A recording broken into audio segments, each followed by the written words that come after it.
Conservatives are so butthurt that Black women are the most educated group on the planet, which means we are definitely undeniable that they are dismantling diversity, equity, and inclusion initiatives so that they can still have a fighting chance to compete because they can't anymore. And could they ever? If you're new here, my name is Zakiya Young. I am your favorite suburban Black girl. So now they have this, and also it's been a long day, but I had to make a video because they now have a website where you can report if people are teaching about diversity, equity, or inclusion. Not only is that the biggest waste of time, not only is that so lame, it again ties back to what I talked about in my last video, where you get a bunch of white people who think that they are everybody's parent.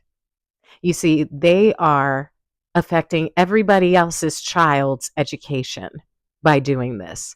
They are speaking for the group, though nobody asked them to.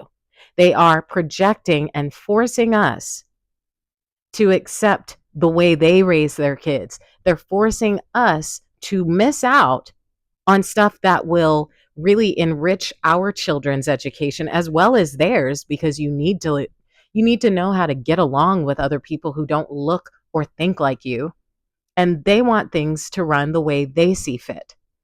And it's crazy because, again, nobody asked y'all, nobody appointed you to be in charge of everybody. All of these people who are excited about this hotline are the same busybodies that get upset when their child doesn't win the prize, even though their child can't tie their shoes. I don't know where that came from. I'm tired, y'all. I'm exhausted. I just got home from work and I was like, let me see what's going on Instagram. And I was like, oh, more fuckery. Okay, well, it's laughable now.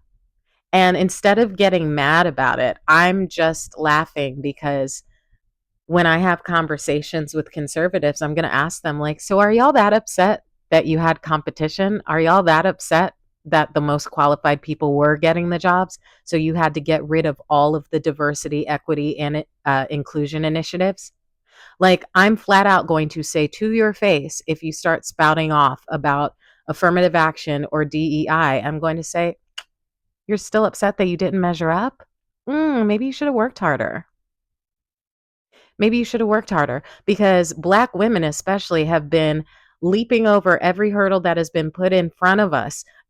Every hurdle that has tried to block our path, we have leapt over it and soared like Elle Woods when she looked at her ex boyfriend and was like, what? Like it's hard?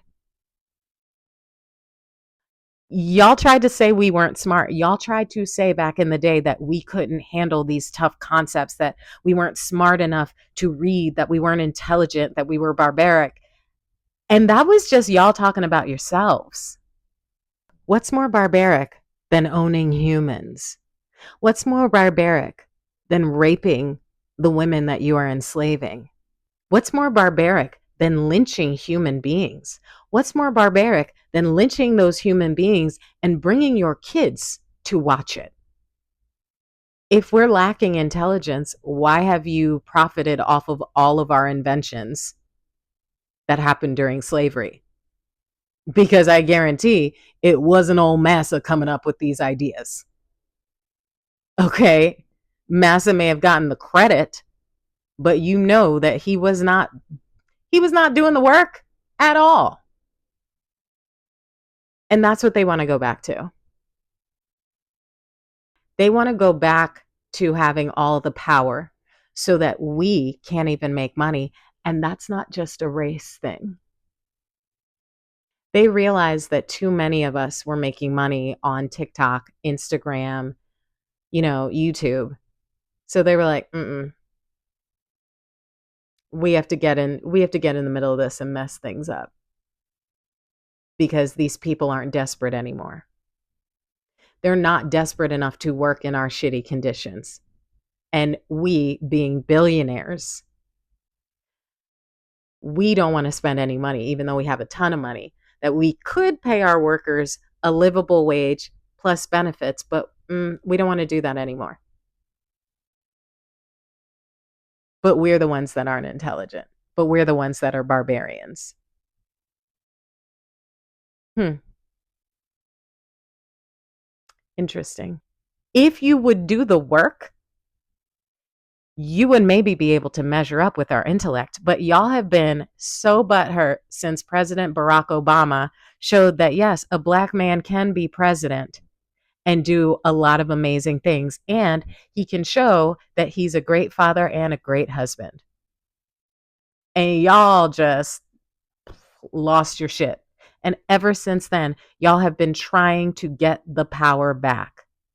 But the thing is, our numbers are growing. By you having a hissy fit and forcing all these new policies, we know what it is. And we're not going to let you forget it.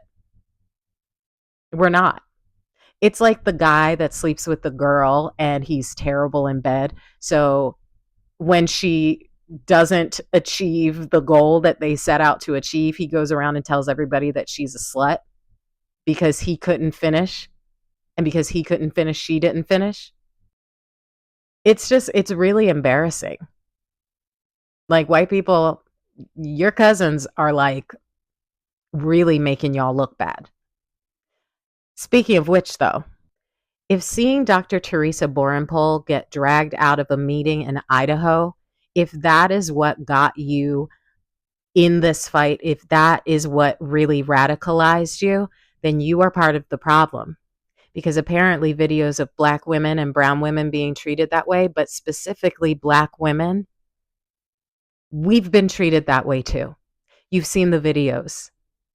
We've been treated that way by the police, but all of a sudden, this is what radicalizes you. You have some work to do. You have some work to do. Because I guarantee the subconscious part of your mind, when you see videos of black women being beat up or mishandled by the police, you're probably thinking, well, she shouldn't have broken the law. Well, Whereas when you saw this white woman, you saw her as human. See, you don't see us as human. You don't see us as deserving of respect. You don't see us as deserving of respect. Because again, this is what radicalized you all of a sudden. That's not a flex. It's not the flex you think it is. What it's telling your black friends, if you have any, is that you are not a safe person. Yeah. So yeah, those are my thoughts for tonight. This is going to be a shorter video than normal because, like I said, I'm exhausted. Don't forget the boycott tomorrow. We are not buying anything. Buy what you need tonight, unless you're buying from a small business and you use cash. Okay. I'm sure you have seen all of the flyers about the boycott, but just in case, I'm going to post one at the end of this video. Drink your water, take care of yourselves, continue to fight for the America we want to see, not whatever this is we're living in now. Okay. All right.